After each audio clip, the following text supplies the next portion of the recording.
Eu começo com essa frase do Domenico Dulci.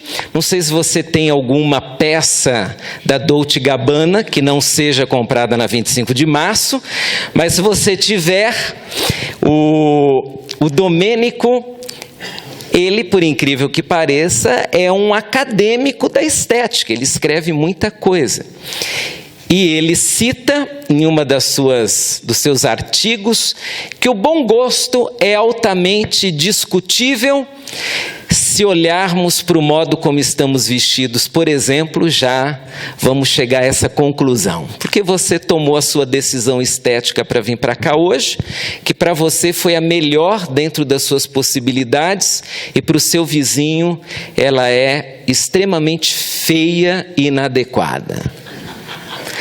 O bom gosto é discutível, a estética é discutível.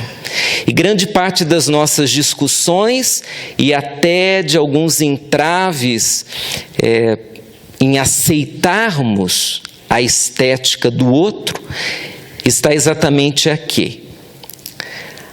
A gente pode discutir sem nunca chegar a um consenso em temas relacionados à estética. E no campo religioso nós temos uma série de implicações exatamente do gosto. O gosto, ele acaba com o tempo sendo interpretado de formas bem diferentes, nós vamos ver isso.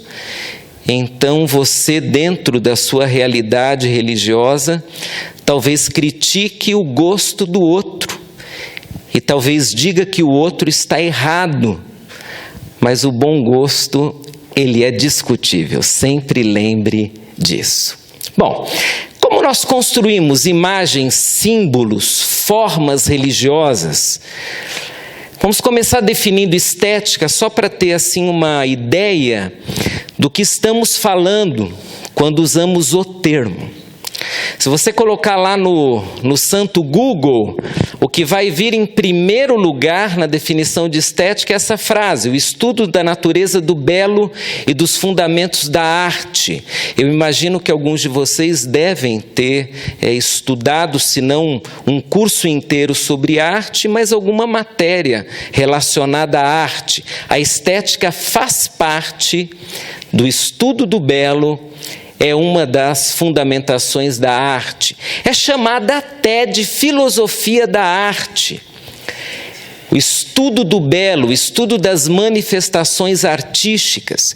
E como no mundo religioso nós temos uma série de manifestações artísticas, então falar de estética religiosa está bem dentro do nosso ramo de estudo, a religiosidade.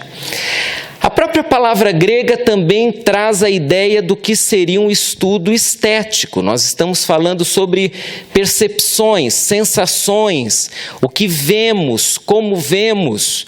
Estamos falando, portanto, de cores, estamos falando de sons, estamos falando de formas.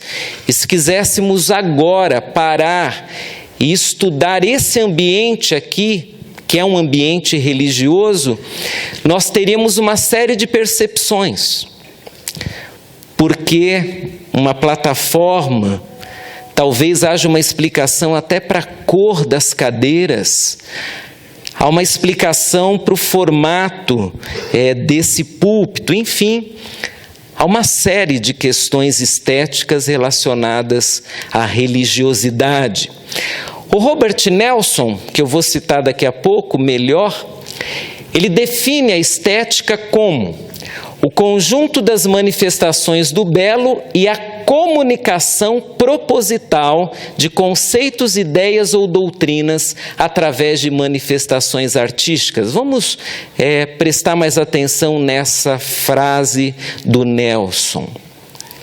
Conjunto das manifestações do belo e a comunicação proposital.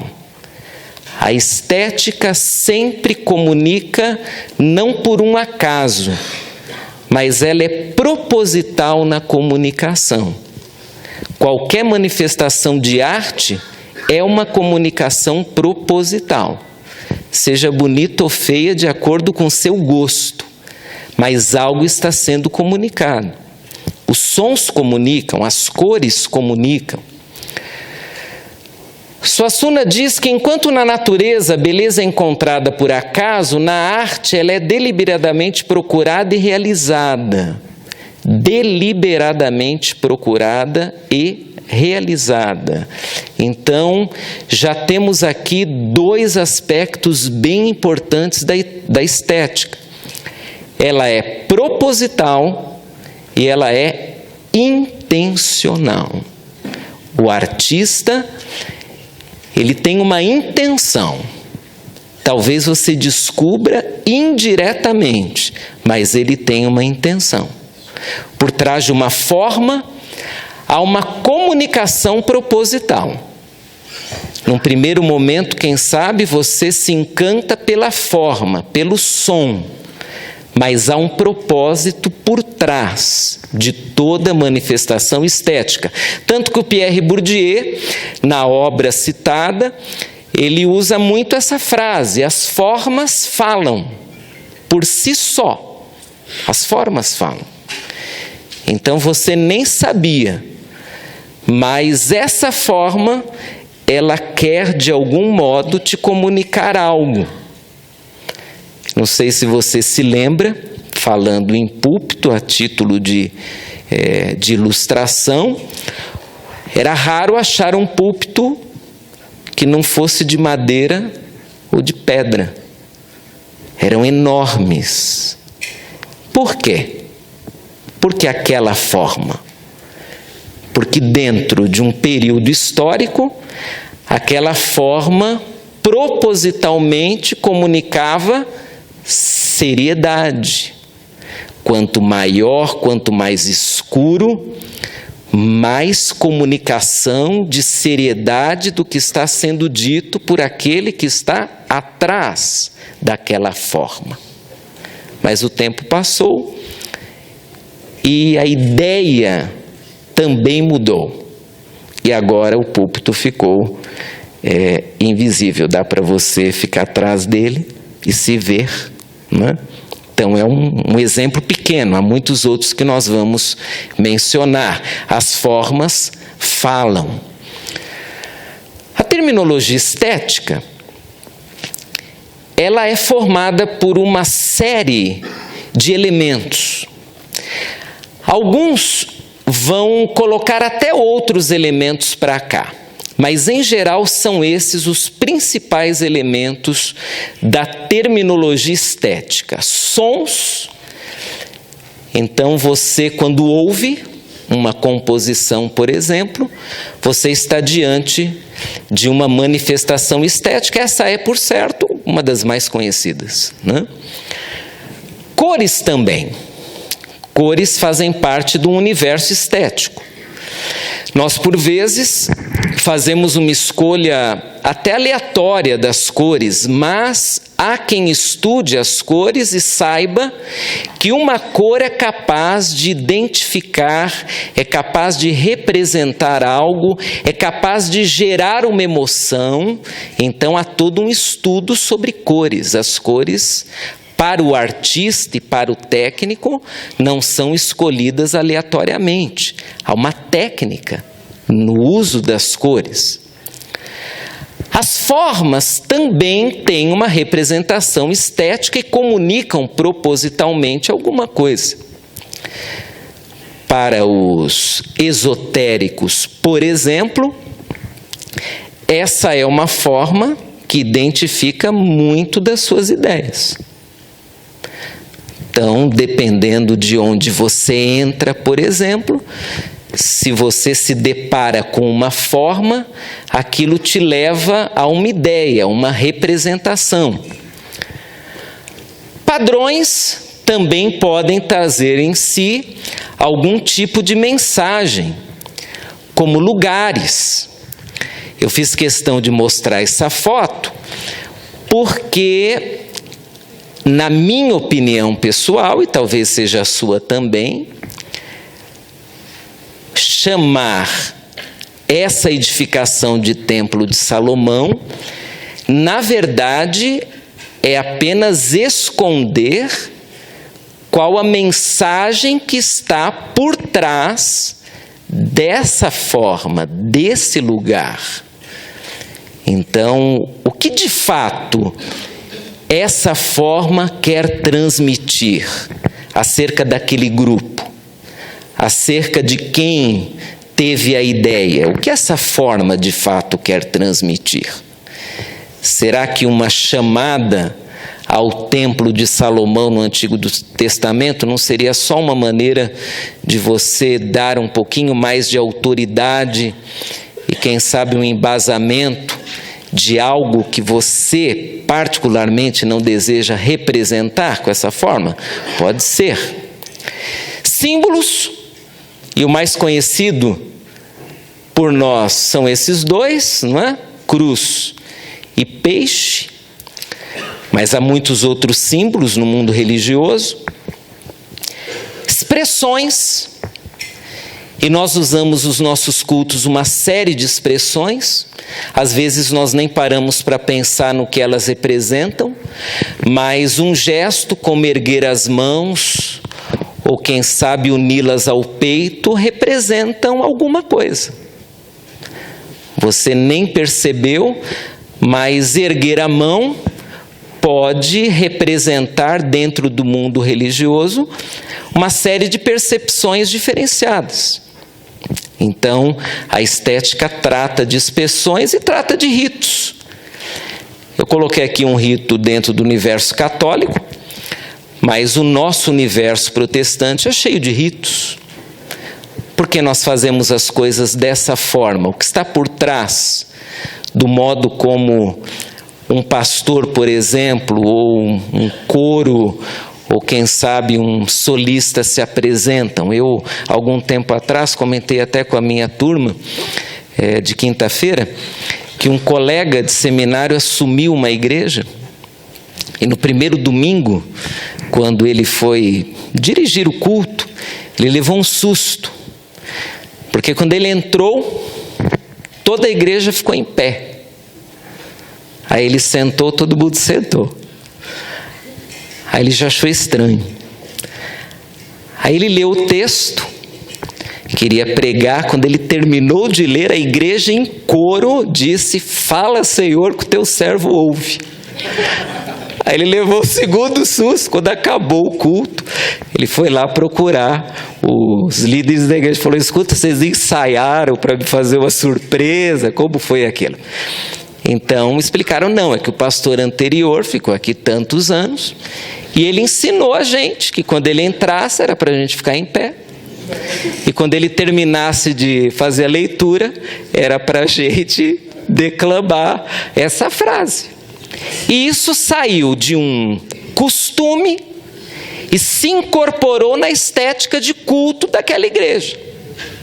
Então eles nem pensam mais, isso faz parte já de uma estética incorporada naqueles irmãos. Enfim, agora vamos trazer, assim, bem para o nosso imaginário religioso, esses mesmos elementos.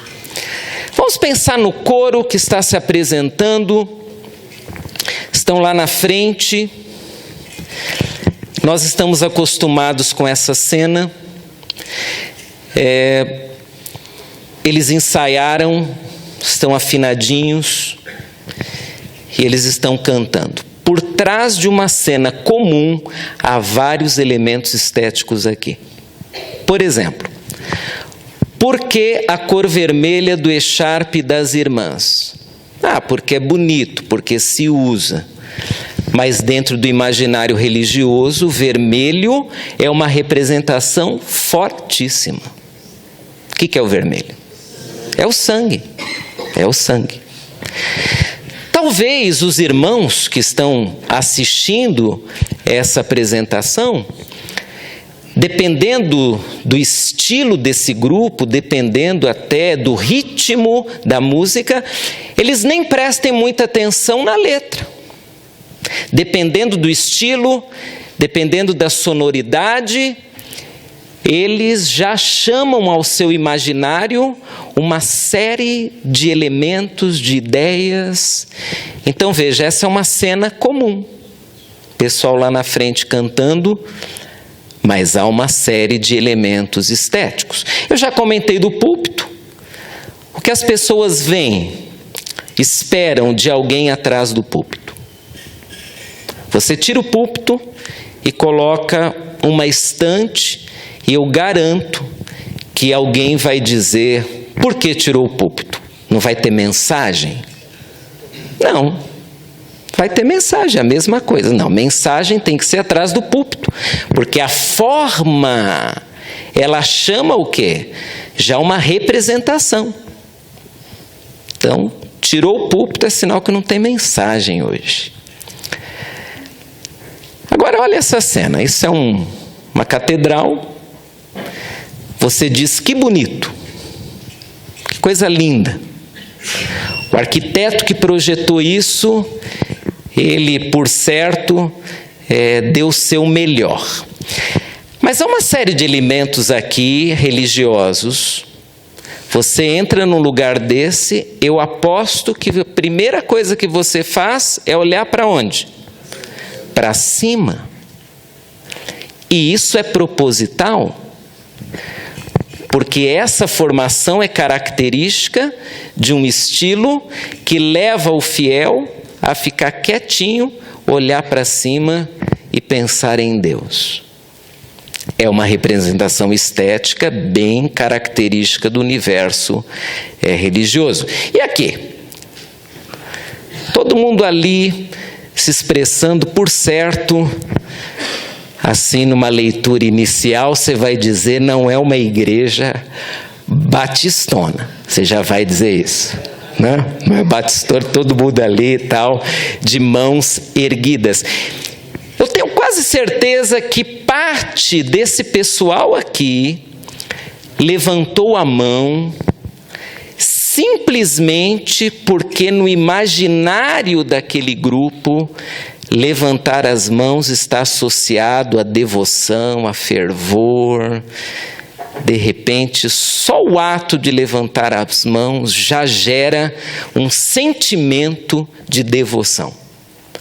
Ainda que ele tenha durante a semana sido um péssimo crente, naquela hora a sensação, por causa da estética, é uma expressão, ela gera um imaginário religioso diferenciado. Quantas igrejas ainda têm uma mesa como essa? Olha lá. Olha, eu não tirei a foto daqui, hein? Tem uma mesa assim. Não é uma simples mesa, concordam comigo? Não é. Essa mesa, por certo, não é usada para outra coisa, senão para servir a ceia do Senhor. Ela passa a ter um significado diferente. Quando colocaram lá em memória de mim, ela é um móvel diferente, não é mais um móvel comum. Uma representação estética que traz um pouco de santidade, quem sabe, à madeira. Então essa madeira, ela se torna própria para a gente servir a ceia do Senhor. Enfim, a estética está em nosso imaginário religioso e eu tentei resumir a obra do Lacroze numa imagem assim. Lacroze diz que nós temos dois movimentos.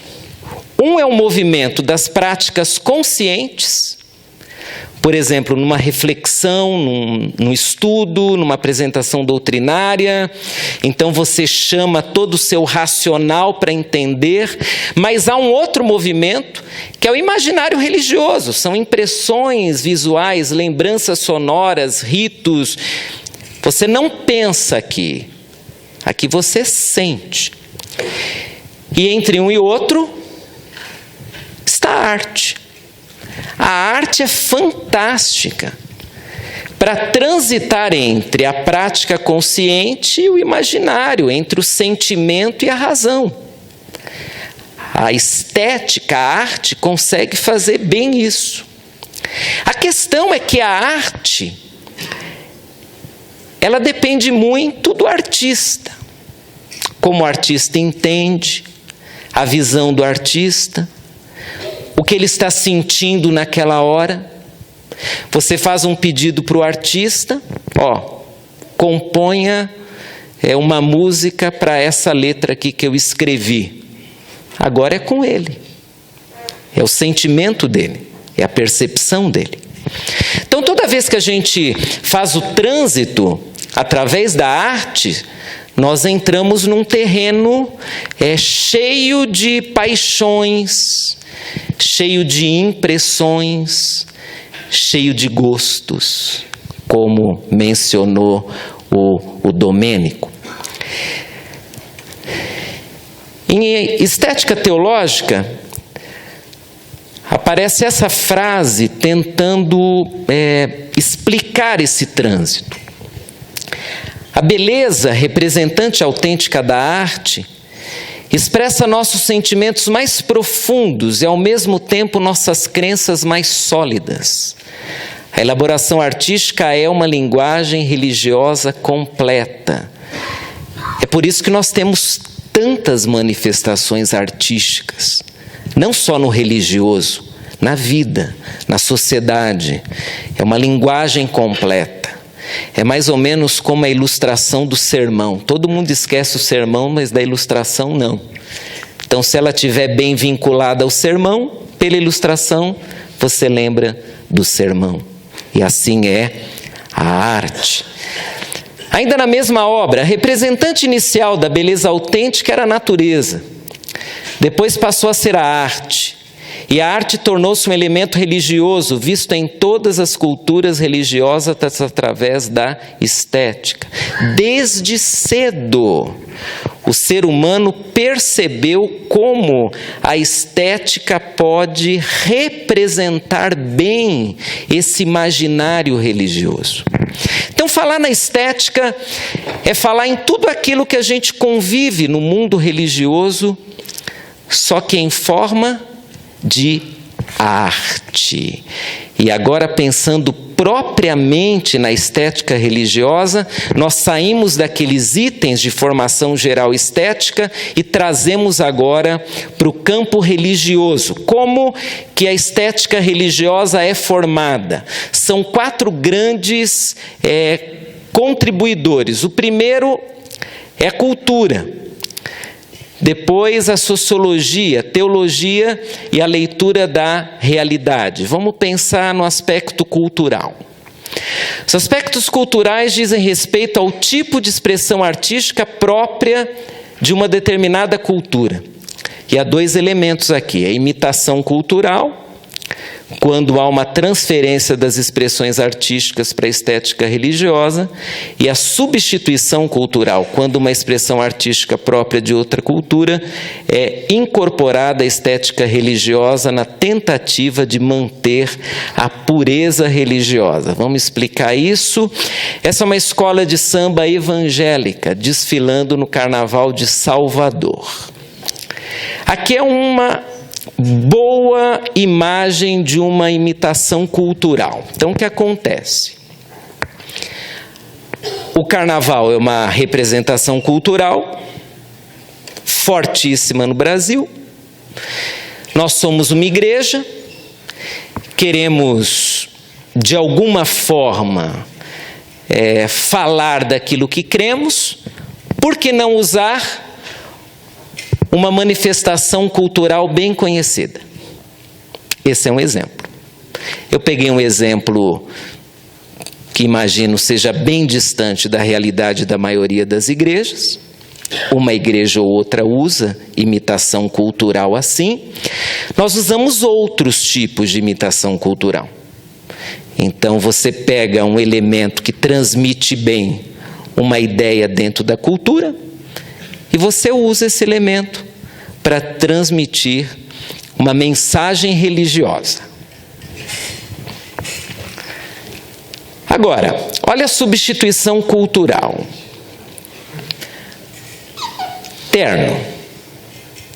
Terno e um vestido longo. Ah, mas esse está sem alcinha, não vale. Tinha que... Aliás, esse tem alcinha, né? Devia ser aqui de manga.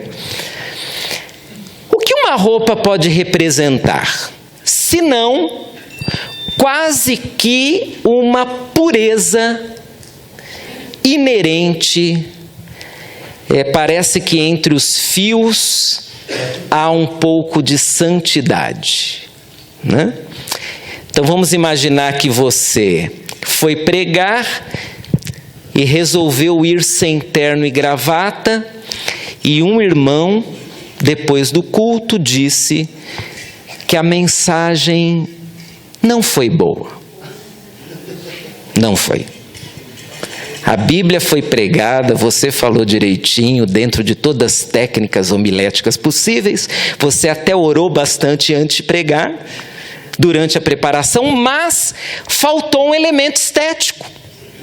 Porque esse elemento, em muitas igrejas, ainda é sinônimo de seriedade, autoridade.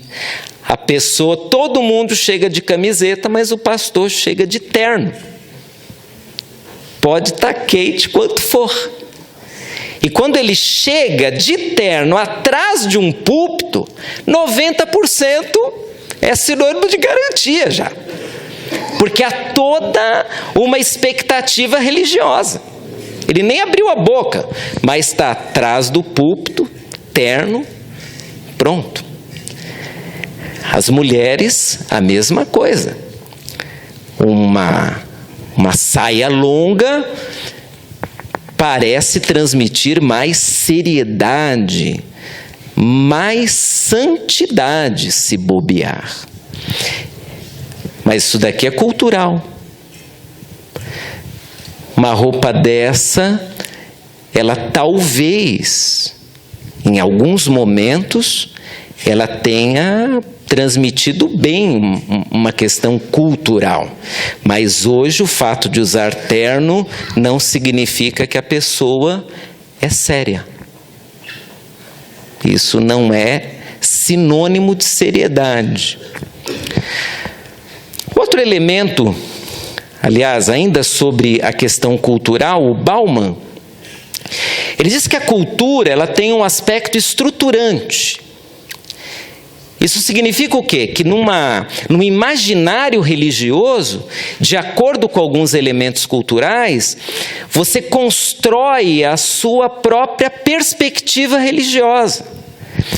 Então, questões como governança, linguagem, ética e visão, eles acabam ficando escondidos por trás da cultura. Então, a sua representação estética, que lida com cultura, ela está transmitindo uma série de valores. Outro elemento que forma a estética religiosa são os aspectos sociológicos. O Moscovitz lembra que os movimentos sociais são embalados por uma linguagem estética e podem representar uma série de pensamentos, emoções e crenças. Na objetivação, que é um dos movimentos sociológicos, as ideias abstratas tornam-se imagens concretas. A arte representa o pensamento social. Então, vamos ver um exemplo disso. Não sei se você já estudou alguma coisa sobre o negro espiritual, que é uma riqueza cultural nascida num ambiente de escravatura. Como que nasce esse estilo? Ele nasce quando os escravos começam a cantar suas dores, mas também a planejar fuga. E aí eles cantam sobre os montes. E a representação ali, primeiramente, nem era religiosa. Eles estavam tramando a fuga, dizendo para onde eles iriam. E o patrão nem imagina que aquele pessoal está cantando e está escondendo um mal ali propósito, né? Mas aquilo se transforma numa linguagem religiosa. Vem para a igreja. Mas por trás, quase que de uma maneira inerente, ainda há o mesmo apelo. Uma canção, assim, bem dramática em geral, pensando na dor, almejando um futuro melhor, e quando cai no vínculo religioso, então, começamos a cantar sobre a Nova Jerusalém, o céu, mas tudo nasceu dentro de um ambiente com uma explicação bem sociológica. Funk paulista. Funk paulista é uma representação também que pode ser estudada. O que há por trás do funk paulista? Há uma mensagem, né? Ostentação, mas também há uma mensagem da violência, uma transmissão ali de valores, não é assim? E toda essa transmissão, ela de algum modo pode ser usada também dentro de um imaginário religioso. Teologia também faz parte da estética, obviamente, religiosa. Expressões artísticas expressam a teologia de várias maneiras e em alguns momentos chegam a substituí-la. Por exemplo, que teologia há por trás dessa famosa imagem? Que teologia há por trás? Tem uma teologia aí. Então, estamos aqui numa representação do juízo que está por trás. Quais são os elementos teológicos que estão por trás de uma imagem dessa? Separação, né? Ou dessa imagem? O que há por trás? Criador, criatura, Deus, Adão, como é isso? Por que separados agora? Então há uma teologia por trás das imagens, mas não só por trás das imagens, por trás dos sons, por trás das formas. E por último, a leitura da realidade, que é um dos elementos mais autênticos que atua na formação da estética religiosa. A dor, a crise, a saudade, a desesperança são realidades que nos levam a promover uma série de manifestações artísticas. Então, por exemplo, aqui você transforma uma dor social numa imagem. E o que chamaríamos no passado de pichação, nós chamamos de arte. É uma arte. E há uma mensagem aqui. Violência, injustiça. Aqui nem está escrito. Aqui está. Então, todos esses elementos, eles formam uma estética religiosa. Alguns desses elementos não são fortes em alguns movimentos, em algumas igrejas. Eles aparecem em alguns momentos com mais força, em outros momentos talvez sutilmente são introduzidos no nosso imaginário religioso, mas eles existem. Segundo Reader, são 9 os movimentos estéticos dentro de um grupo religioso. O rito, a forma como nós fazemos as coisas sempre do mesmo jeito. O vocabulário, palavras que só nós compreendemos, só nós evangélicos, e talvez dentro da sua igreja há termos particulares que só vocês entendem.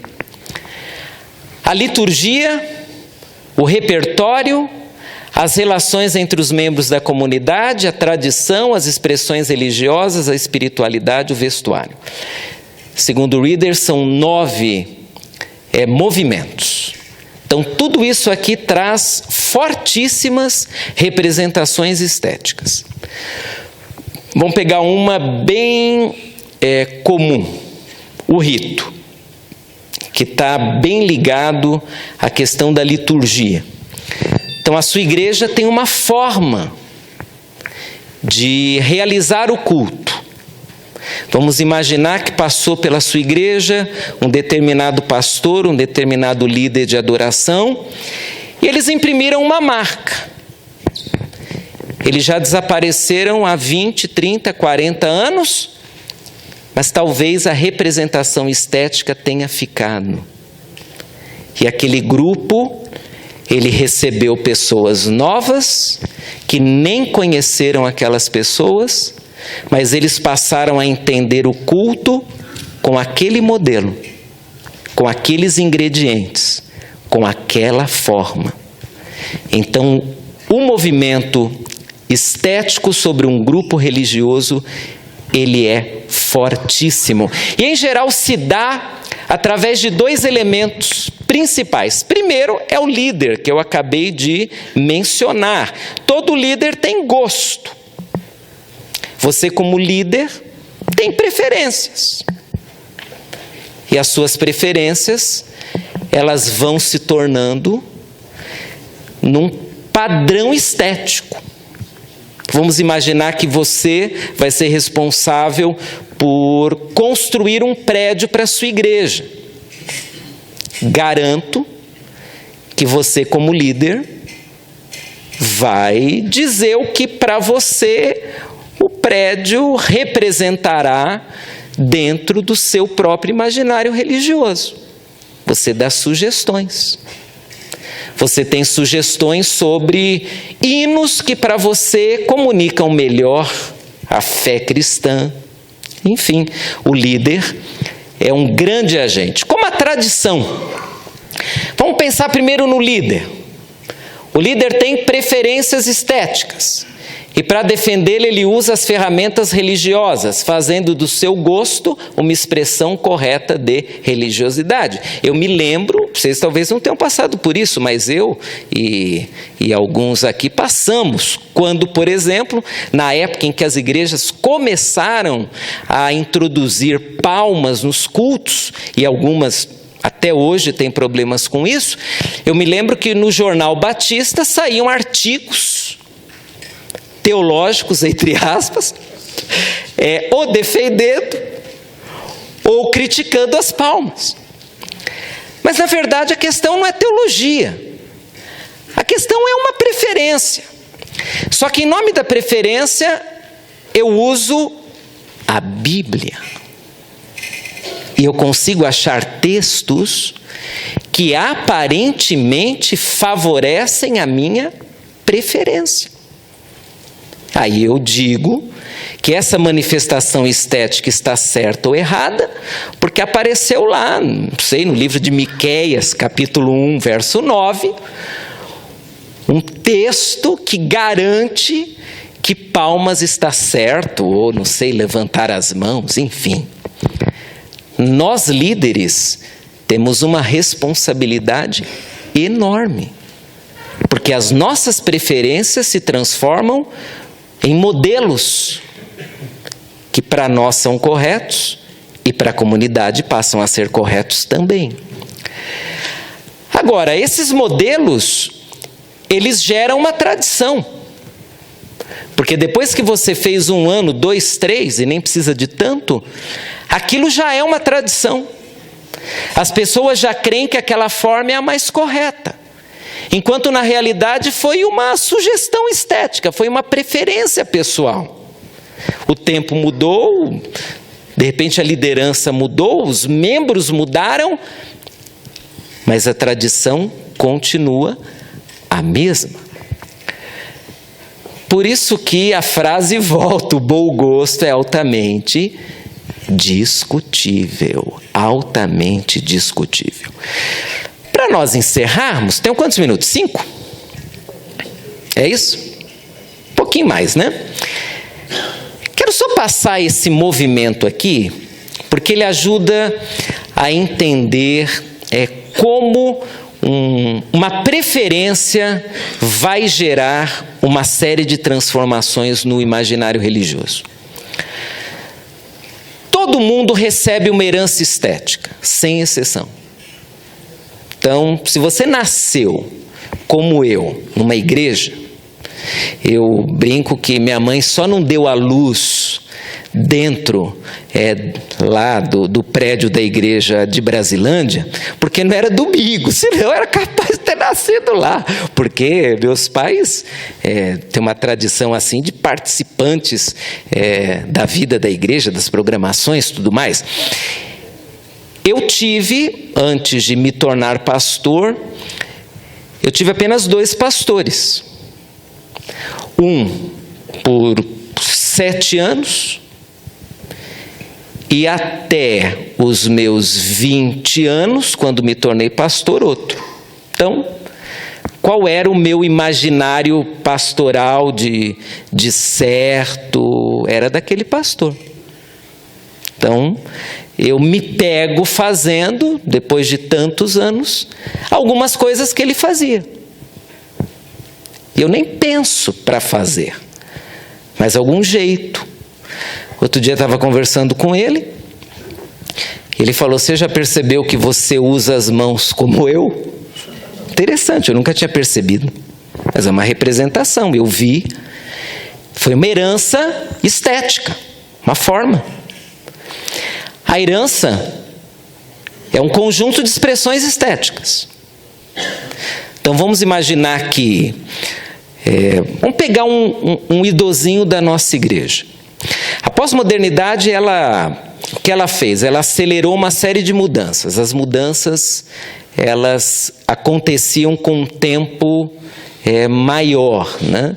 Então o idoso, ele conviveu com modelos durante um tempo maior do que os jovens. Então vamos imaginar que ele, numa igreja, conviveu com um modelo por 30 anos, ou menos, 20 anos.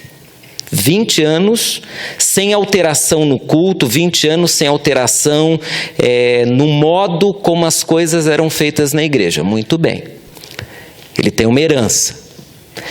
Essa herança se transforma no quê? Numa tradição.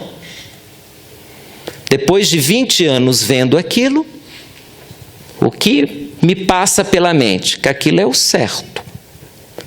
Eu me sinto bem. Eu estou inserido num universo onde eu transito com uma facilidade boa. Então, a herança virou tradição, uma forma adequada. Então, a forma adequada é essa. A forma adequada é o coro se sentando aqui atrás. Irmãos, essa imagem aqui, essa representação estética, 20, 30 anos atrás, seria uma abominação completa. Uma bateria no lugar do coro. Não é verdade? Para o pessoal aí que tem mais tempo de igreja. Era uma representação estética. Coro de beca. Né? Bonito, tal. Combinação de cores. Aquele negócio. O pastor lá com a sua roupa de pregar, piano, órgão, todo imaginário. O certo é esse, é a tradição. Essa tradição gera um modelo. Meu filho nasce e ele recebe aquilo. Só que o que acontece? O meu filho nasce numa época diferente da minha. Uma época diferente do avô dele. Em que as mudanças demoravam mais para acontecer. Então, o meu filho, ele recebe esse modelo, mas ele começa a fazer perguntas. Que perguntas? Sobre contexto. Porque a estética é interessante. Ela é um movimento que, por ter contornos sociológicos, ela vai se adequando ao contexto. Então chega uma hora com o meu filho, ele começa a me fazer perguntas. Quer ver uma pergunta que meu filho fez? Muito interessante, quando ele era junior, ele devia ter uns 10 anos. Ele me perguntou por quê, isso tem 11 anos atrás, falou: pai, por que determinadas músicas a gente só pode cantar lá no galpão, na reunião lá dos adolescentes, não pode cantar na igreja. Porque lá a gente pode cantar, aqui a gente não pode cantar. Teria uma série de boas explicações. O ambiente, estilo. Mas o que está por trás da pergunta? Um questionamento estético. Eu tenho um modelo, mas eu tenho um contexto. Um menino da minha igreja, ele me deu um alerta há um tempo atrás, que assim, nós nos tornamos muito mais informais lá na Betel. Então um dia um menino me perguntou assim, era domingo de ceia, então todo mundo de ternos, diácono, pastor. Ele brincou comigo, na verdade, falou, hoje tem ceia, né, pastor? Ele viu de terno. Eu fiquei com aquilo na cabeça, porque a pergunta dele é uma... meu tempo já deu agora eu já vou finalmente de verdade. A pergunta dele traz um imaginário religioso, uma questão estética. Então hoje tem ceia, por isso que você está vestido com uma roupa adequada à ceia. Agora, qual é a representação estética da ceia? Tem lugar que chama até de Santa Ceia. Então há muitos elementos estéticos e o contexto, ele faz uma série de perguntas. Quais mudanças no contexto podem alterar a tradição e, por consequência, a estética ligada a elas? É algo que a gente, na quarta-feira, poderia conversar um pouco, ouvindo até a opinião dos outros colegas. O contexto, ele pode influenciar tanto a estética, que um padrão de alguns anos atrás pode comunicar algo distorcido, se nós não tivermos uma atenção a isso. Bom, vou parar aqui para cumprir o tempo e aí amanhã então a gente faz algumas aproximações maiores entre a estética e a igreja, ok?